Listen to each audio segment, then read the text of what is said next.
Augustin Badjen, donc qui était alumni aussi d'10 000 codeurs. Donc, Augustin, est-ce que tu peux te présenter, s'il te plaît, en quelques mots et aussi nous dire, ben, par rapport à ton parcours, comment l'utilisation d'un bon CV et d'Internet, des réseaux, t'ont permis de trouver un emploi et d'être là où tu es aujourd'hui? Ok, déjà, merci Stéphane. Je suis très content d'être ici ce soir. Et d'abord, je me suis très, très bien reconnu dans les conseils de Sana et en même temps dans l'intervention de Madame Siti.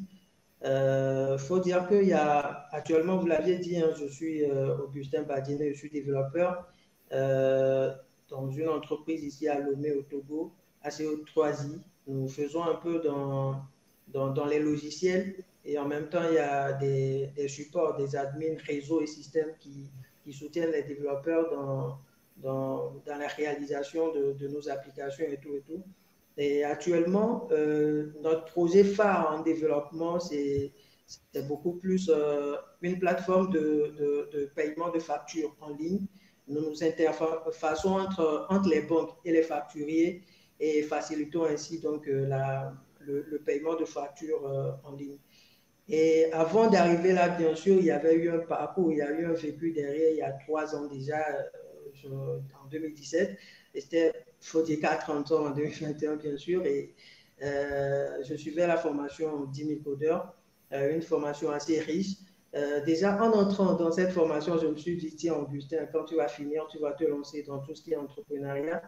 Et j'ai fini en 2019. J'ai eu les connaissances qu'il faut. J'étais en tout cas très, très satisfait de la formation parce que ça a été même au-delà de ce que moi je m'attendais. Moi, je m'attendais à acquérir des connaissances techniques. Et au-delà de ça, on m'a ajouté tout ce qui est communication et tout ce qui est entrepreneuriat, tout ce qui est aptitude technique et morale, je les ai acquises et pour moi, c'était très, très intéressant, cette formation-là. Pour rebondir sur la question que vous m'avez posée, justement, je voulais entreprendre, mais pour certaines raisons, je me suis dit, ah, faut aller vers les entreprises d'abord. Et récemment, je suis en train de checker en ligne et tout, voir quelles sont les offres qui sont là et à quelle offre je pourrais bien sûr postuler. Et du coup, je suis allé sur le créatif. C'est la plateforme phare ici quand tu veux chercher tout ce qui est job et tout. Donc, je suis allé sur le créatif. J'ai cherché et j'ai trouvé une offre. J'ai postulé. Je croyais même le dernier jour, le jour même, ça finissait. C'était la date limite même que j'avais postulé et tout. Après, on m'a rappelé pour un test. On m'a rappelé pour un test. Je suis arrivé. C'était beaucoup plus. Bien avant les entrevues, j'ai passé un test technique où on te pose une petite application à réaliser qui devait faire des dépôts, retraits, virements et tout et tout. Donc, en 4 heures de temps. Euh, du coup, je les ai réalisés et tout et tout. Et après, ça a donné ce que ça a donné.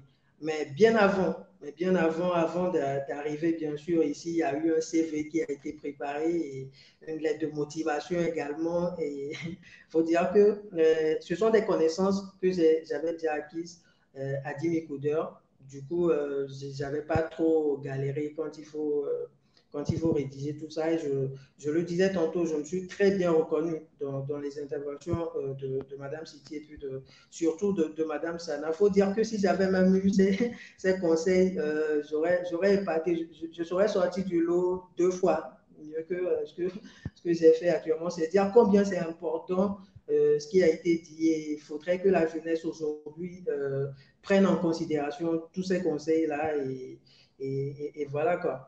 Donc, côté CV, il faut dire que, bien sûr, il y a eu mon travail personnel, il y a eu beaucoup de choses qui ont été dites, hein, mais ce sur quoi je voulais rebondir, que je n'ai pas entendu dans les interventions, c'est beaucoup plus le vocabulaire du métier. C'est très important quand vous rédigez, par exemple, une lettre de motivation, d'utiliser beaucoup plus le vocabulaire du métier. Je suis développeur. Quand je veux postuler pour une offre de développeur, j'utilise des métiers tels que un vocabulaire tel que les diagrammes de séquence. Un peu, vous voyez un peu de quoi je vais parler. Le vocabulaire, quand je suis développeur, c'est différent de quand je viens en tant que financier, par exemple. Faut marteler beaucoup plus sur le vocabulaire du métier dans la lettre de motivation. À part ça, je crois que tout a été dit. J'ai fait également attention à tout ce qui est faute d'orthographe. C'est vrai que le recruteur, il ne va pas me sanctionner parce que je n'ai pas mis S à les cahiers, par exemple, mais ce serait vraiment grave s'il y a plus de 3, 4, 5 fautes, par exemple, dans une lettre de motivation. Il faut faire très attention, par exemple, à l'orthographe et tout. Après, insister sur le vocabulaire du métier. Le reste, je crois que tout a été dit. Donc, en termes de parcours et d'où est-ce que ça a commencé et pour aboutir à où je suis aujourd'hui, je crois que c'est tout, c'est tout. Merci beaucoup. Voilà quoi. Super, super. Merci beaucoup, mon cher Augustin, pour cette intervention de grande qualité. Tu peux être fier de toi et en tout cas, 10 000 codeurs est fier de toi. Et tu es finalement, ce parcours montre à quel point la réussite est possible pour les jeunes africains, quel que soit le pays, et que 10 000 codeurs est là pour vous accompagner. Donc, quand on entend de tels témoignages, eh ben, ça renforce notre conviction que la jeunesse africaine est en mouvement, que les opportunités existent et que tout le monde a le droit à la réussite. Et donc, merci pour ce témoignage, Augustin. Et tu as aussi apporté ta pierre à l'édifice par rapport au webinaire de ce soir en évoquant le vocabulaire. Donc, c'est très important, effectivement, quand vous faites votre recherche, quand vous travaillez sur votre CV ou lettre de motivation, utilisez le vocabulaire qui va augmenter justement votre lisibilité par rapport au métier ou au poste que vous visez. Donc, merci beaucoup, encore une fois, cher Augustin, pour ce témoignage et cet apport.